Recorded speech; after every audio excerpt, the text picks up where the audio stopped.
Isaac y de Jacob, los patriarcas. En la clase pasada se estuvo hablando de la injerencia de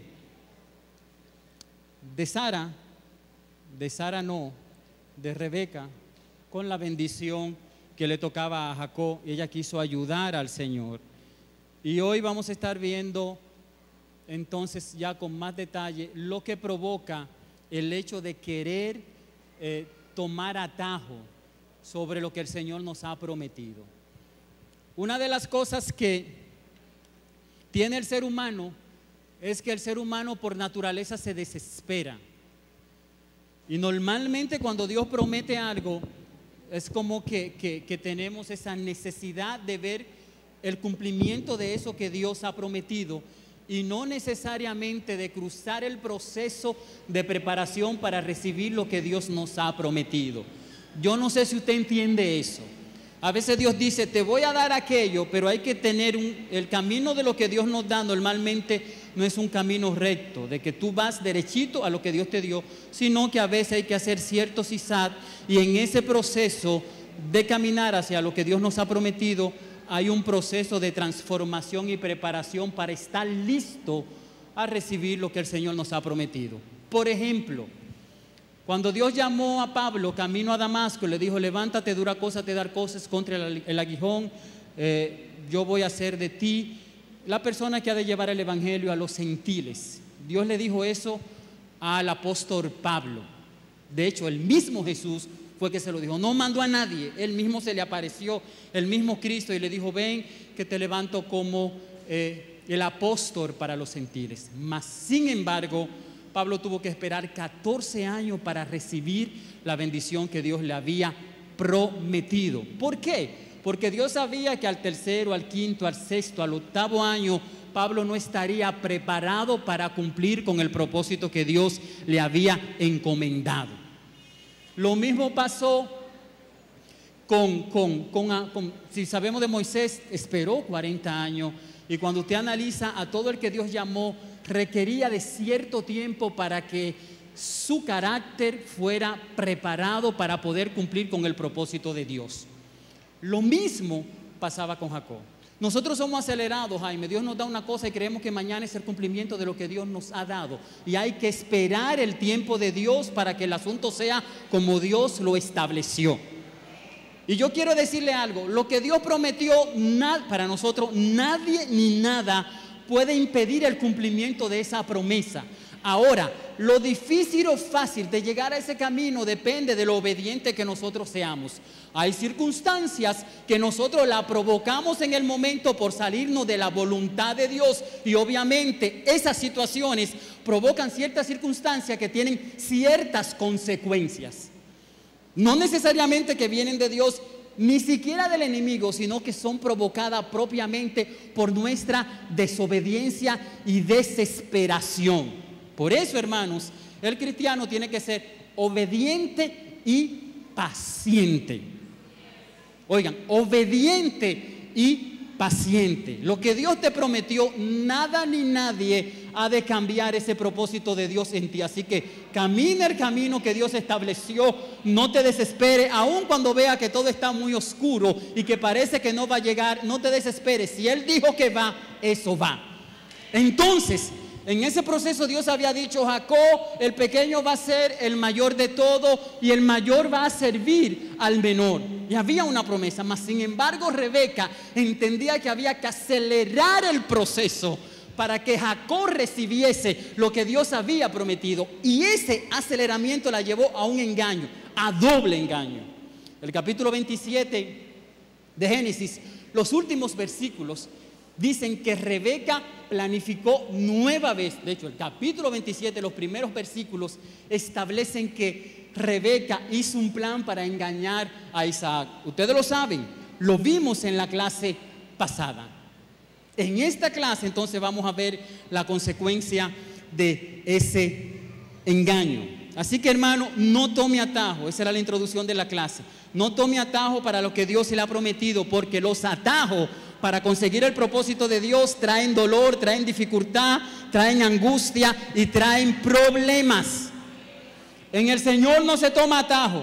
Atajo en el Señor es sinónimo de dificultad y de problema. Así que si usted quiere evitarse problemas, sencillamente evite buscar atajo para el propósito que Dios ha determinado en su vida. Versículo 41 al 45, Moisés, Génesis 27, mírame. Esto es tú y yo que lo estamos haciendo. Oye, tú me miras y yo te digo. Capítulo 27, para que los hermanos tengan tiempo de buscarlo. Capítulo 27, versículo 41 al 45. Hablan del segundo engaño, del segundo atajo que Rebeca hizo para buscar la bendición que ya Dios había prometido. Ahora sí, querido. Y aborreció Esaú a Jacob por la bendición con la que su padre le había bendecido. Y dijo en su corazón: llegarán los días del luto de mi padre, y yo mataré a mi hermano Jacob. Y fueron dichas a Rebeca las palabras de Esaú, su hijo mayor. Y ella envió y llamó a Jacob su hijo menor, y le dijo: he aquí, Esaú, tu hermano, se consuela acerca de ti con la idea de matarte. Ahora pues, hijo mío, obedece a mi voz, levántate y huye a casa de Labán, mi hermano en Harán, y mora con él algunos días hasta que el enojo de tu hermano se mitigue, hasta que se aplanque la ira de tu hermano contra ti y olvide lo que has hecho. Yo enviaré entonces y te traeré a ella, porque seré privada de vosotros ambos un día. Y dijo Rebeca a Isaac. No, hasta ahí, mi hijo, hasta ahí, hasta el 45. Rebeca llamó a Jacob porque ella había escuchado que Esaú había dicho: cuando el viejo se muera, yo lo voy a dar para abajo, voy a matar a Jacob, porque él robó mi primogenitura. Aquí hay algo, hermano, que yo me imagino que se enseñó en la clase pasada. Los papás no pueden tener preferencias y tienen que saber criar. No puede haber, cuando usted tiene más de un hijo, usted tiene que tratarlo igualito, con el mismo corazón, con el mismo amor, darle la misma cosa a los dos. No puede establecerse una diferencia, aunque usted vea que uno tenga o no tenga más talento que el otro, porque eso trae problemas. En esta familia, que no era una familia disfuncional porque había papá y mamá, pero había una mala crianza. El papá se identificaba con Esaú porque era cazador, y lo vimos en la clase pasada. El muchacho era cazador, era un muchacho que se veía viril, grande, fuerte, y Esaú decía: ese se parece a mí. Y fíjense que era loco con lo que el muchacho, hasta cocinero era el muchacho. Iba y cazaba y le hacía un cocinado al viejo, que el viejo se quedaba bobito. Mas sin embargo, Jacob, vimos que era como más dócil y siempre estaba con la mamá. Era como el más tranquilito y siempre estaba con la mamá ahí. Y esta niña dice que él era medio vago. Eso lo dices tú, no lo digo yo, aunque yo dije algo parecido en la clase pasada. Pero le gustaba estar mucho en la casa. Entonces uno se identificaba con el papá y el otro con la mamá. Mas sin embargo, quien daba la bendición era el papá, y el preferido de la mamá no era el que iba a recibir la bendición. Así que Rebeca dijo: si dejamos que el viejo haga como él quiera, él va a bendecir a Esaú, y yo quiero que la bendición sea de Jacob. Así que ideó un plan y engañaron al viejo, que estaba ciego. Él tenía aproximadamente como 130 años, creo, cuando pasaba, se estaba muriendo, el viejo ya estaba ciego. Idearon un plan. Entonces engañaron al viejo, a Esaú. Ella le hizo un guisado, le puso cosas. Entonces cuando Esaú llegó, que fue a buscar la bendición, el viejo le dijo: ya no te puedo bendecir, bendije al otro, tu hermano me engañó. Entonces Esaú dijo: lo voy a matar, desde que se muera Isaac lo voy a matar. Esto se lo contaron a Rebeca, y Rebeca llamó a Jacob y le dijo: viejo, tienes que salir corriendo a Labán, a la tierra de mis padres, porque tu hermano, desde que se muera tu papá, se va a morir. Vete corriendo, que cuando tú estés allá y pase el tiempo, el enojo de tu hermano, entonces yo te llamo para que vuelva con nosotros. Mas sin embargo, Rebeca no podía contarle este plan así a Isaac, sino que tuvo que elaborar una mentira. Mire, hermano, cuando usted es mentiroso, para usted conservar una mentira tiene que decir otra mentira y otra mentira y otra mentira y otra mentira. Y la mentira lo único que para es mentira. Lo único que mata una mentira es un arrepentimiento, y que usted se pare y diga, te mentí, dije esto y no era así, y ahí sí se acabó. Pero si usted no hace eso, la mentira va a parir otra mentira, y paren muchísimo. No hay una cosa que sea más fértil que una mentira. Pare de a 10, de a 20, no importa la edad, 100 años después sigue pariendo la mentira. No hay mentira estéril. Pare muchísimo. Entonces va a donde Jacob. Versículo 46, ahora sí el que tú vas a leer. Oigan esto, hermano. Rebeca era una artista en habladuría, en mentira. Oigan esto, hermano. Y dijo Rebeca a Isaac, fastidio tengo de mi vida a causa de las hijas de Het. Párate sí. Ahí, Moisés, páralo ahí, míralo ahí. Fastidio tengo acerca de mis suegras, de mis nueras. Es lo que está diciendo, las hijas de Het. Rebeca le estaba diciendo a Isaac, las mujeres que tomó Esaú me tienen harta, fastidio me tienen. Eso es lo que le está diciendo. Fíjense cómo, mire, hermano, la mentira crea un desarrollo maravilloso en el ser humano. Mire cómo lo elaboró. Hasta las pobres nueras que no tenían que ver nada con eso, fue lo que ella utilizó. Fastidio. El término fastidiar en esa porción bíblica, en la antigüedad, querían decir, me tienen harta. Hoy ella hubiese dicho, esa bendita, y cámbiale la B por maldita, perdón, por la M. Esa bendita mujer me tienen harta. Era lo que estaba diciendo Rebeca. Continúa, Moisés. Si Jacob toma mujer de las hijas de Het, como estas, de las hijas de esta tierra, ¿para qué quiero la vida? Entonces le está diciendo, si el otro muchacho se me casa con una de estas mujeres, cananea, hija de Het, entonces yo prefiero morirme. Es lo que le estaba diciendo. Fíjense al punto que llega el engaño.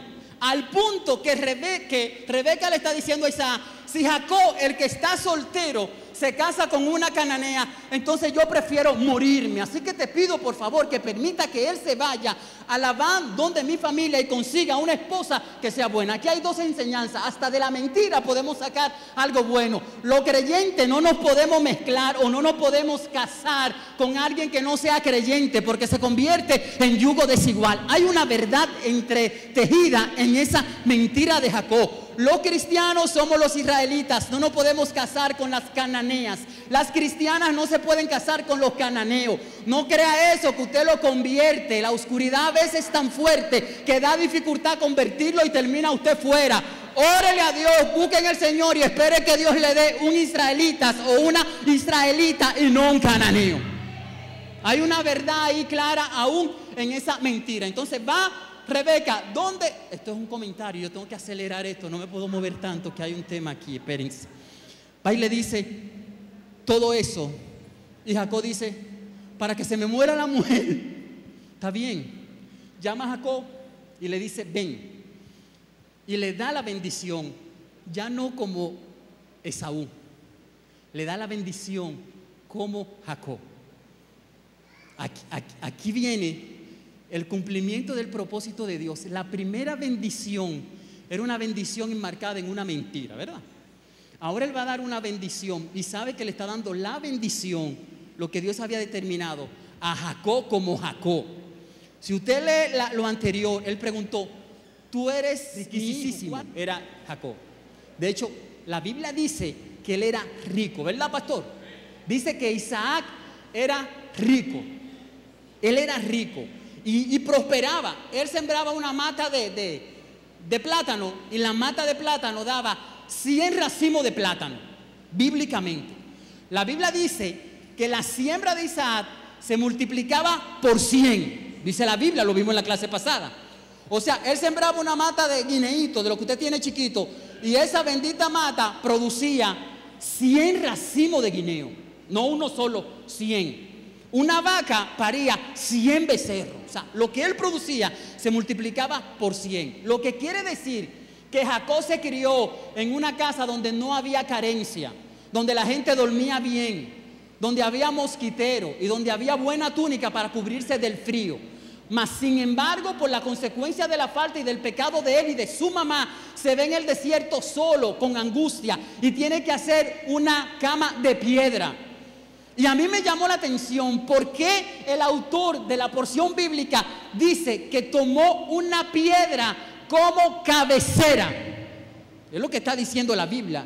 Lo leyó Moisés. Yo te dije que te parara, vamos a continuar. Tomó una piedra como cabecera. Y una piedra en aquel entonces era igualito que ahora. Una piedra. No era una almohada. No era una piedra menos maciza o más. No, una piedra era una piedra. Era como lo que tiene Jaime. Eso era tan duro que miren lo que yo voy a decir. Jaime, extiende el pie así. Déjese caer la piedra en el pie a ver qué pasa. No lo va a hacer. Porque una piedra es una piedra. Si es una almohada, yo le digo, deje caerse la almohada en el pie. ¿Qué usted hace? Sin pensarlo. Mas sin embargo, en este momento la obediencia no es algo que el hermano Jaime quisiera hacer. Hay un proceso de análisis ahí. Jaime, se lo voy a pedir una segunda vez encarecidamente. Extiende el pie, déjese caer la piedra encima del dedo mayor. No, entonces, ok. Una piedra es una piedra, fue lo que él se puso en su cabeza. No hay forma que usted ponga una piedra en su cabeza y su cabeza esté cómoda. Sí o sí. No hay forma de que su cabeza esté cómoda sobre una piedra. Hay dos enseñanzas acá. Mire, la desobediencia y la mentira produce fracaso, angustia y escasez de bendición del Señor. Y cambia lo cómodo por lo incómodo, lo justo por lo injusto, lo bueno por lo malo. Una piedra. Pero hermano, no hay una cosa más terrible que alguien cansado, solo, angustiado y desanimado. Se tiró en la piedra. ¿Y qué pasó? Se durmió. Gracias, Jaime. Siéntese con su piedra, que vamos a hacer ahorita otro drama. No de dejarse caer la piedra en el pie. Anoten esa parte ahí. Una piedra. Continúa Moisés, la porción bíblica. Tú estabas como a mitad del 11, me parece. Sigue. Comenzando el 12. Y soñó, he aquí una escalera que estaba apoyada en la tierra, y su extremo tocaba el cielo.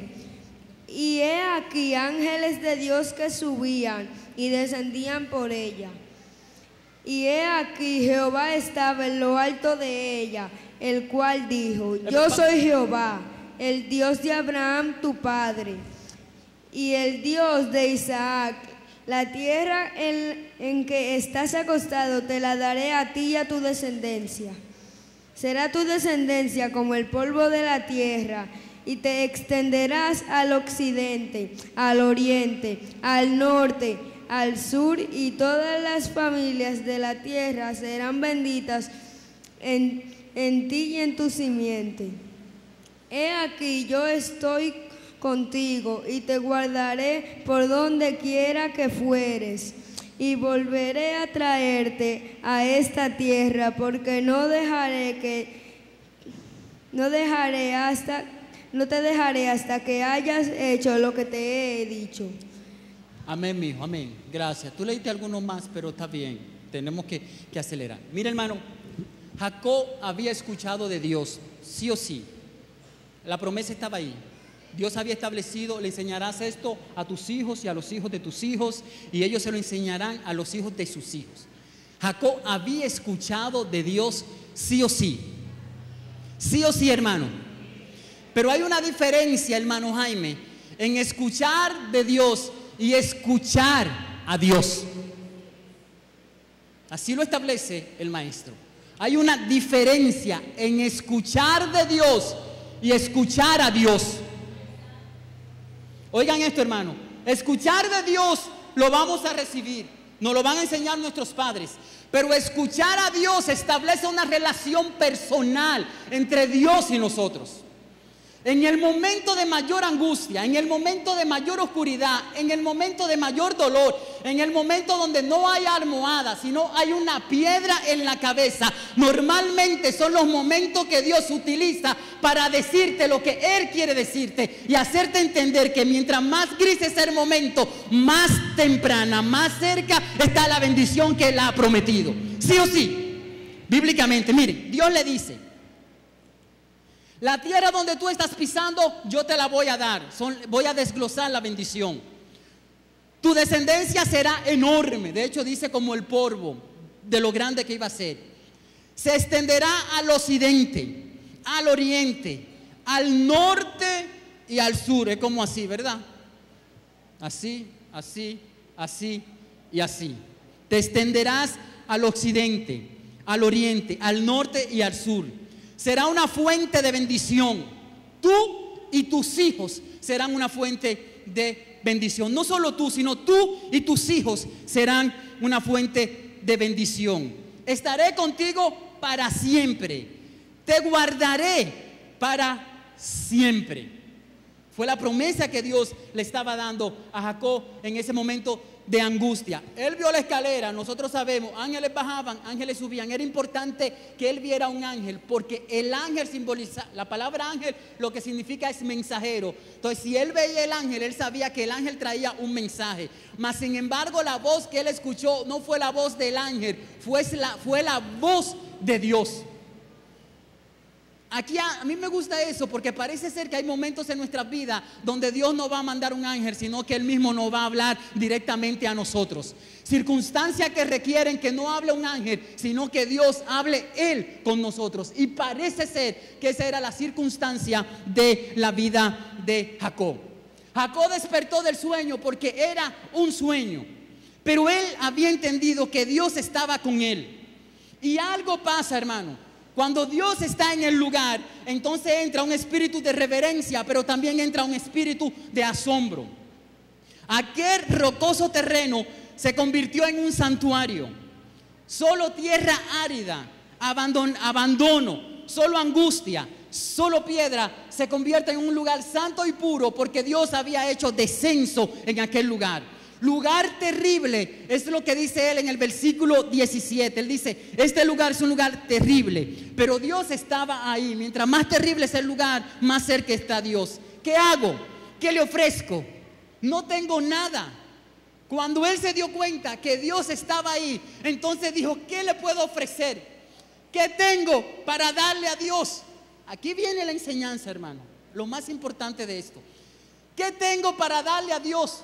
Cuando Jacob se enteró de que Dios estaba ahí, que Dios le había hablado y que era la misma voz de Dios, entonces él dice: ¿qué yo tengo para darle a Dios? Es lo que hablábamos el otro día, lo tenemos en la casa. ¿Qué le vamos a dar a Dios?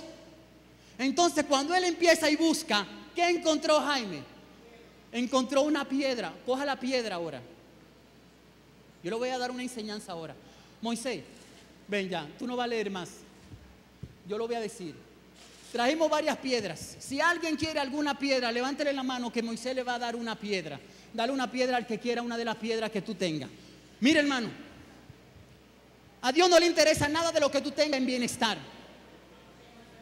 De hecho, Dios no hace nada con lo que nosotros tengamos. No le podemos dar nada a Dios. Yo no le puedo dar dinero, yo no le puedo dar, ni siquiera mi vida puedo darle, porque mi vida no es mía, es de Él. No hay nada que yo tenga que pueda dársela a Dios y que merezca el favor de Dios. No hay nada en nuestras vidas que podamos darle a Dios por lo cual merezcamos el favor de Dios. Mas sin embargo, cuando Jacob miró, y a mí me llega a la mente aquella situación cuando David decía: no daré sacrificio a Dios de la cual no me cueste nada. Dios le decía: haz un sacrificio. Él fue a buscar la vaca. El dueño del lugar le dijo: yo te la regalo. Y David le dijo: no me regale nada, porque hay momentos en la vida donde yo tengo que buscar qué darle a Dios, que no sea un regalo, que no sea algo que me sobre, sino que sea algo propio mío. Mire, Jacob buscó, y lo único que encontró fue una piedra. ¿Qué encontró, hermanos? ¿Quiénes recibieron piedra? ¿Usted sabe lo que él hizo con la piedra, pastor? agarró la piedra. No te preocupes, Mercedes. Detápelo, pastor. Hálela sin miedo. Si se rompe Mercedes, compra otra. Agarró la piedra. Yo no lo voy a echar, Jaime. Y la bañó de aceite. Debimos de haberle echado, una cubeta. Mire, la bañó de aceite, hermano, mire.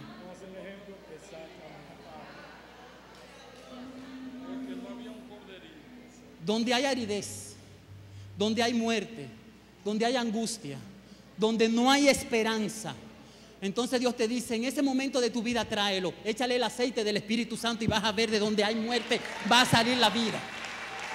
Del momento donde la salud parece que no va a aparecer, donde los médicos han dicho no hay solución, donde tu hijo parece que se va a abandonar, donde parece que es un momento árido y fuerte, coge el aceite del Espíritu Santo y vacíaselo y dice, en el nombre de Jesús, de este momento es lo único que tengo para ofrecerle al Señor.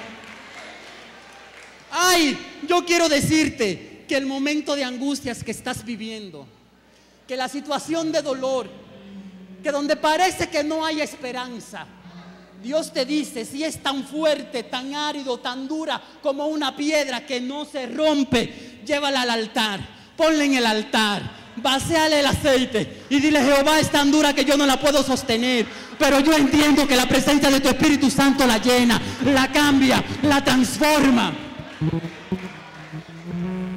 Y de mi dolor, de mi angustia, de mi gran necesidad, yo voy a recibir mi mayor bendición, mi mejor momento y el cumplimiento de lo que tú me has prometido. Que Dios le bendiga, hermanos.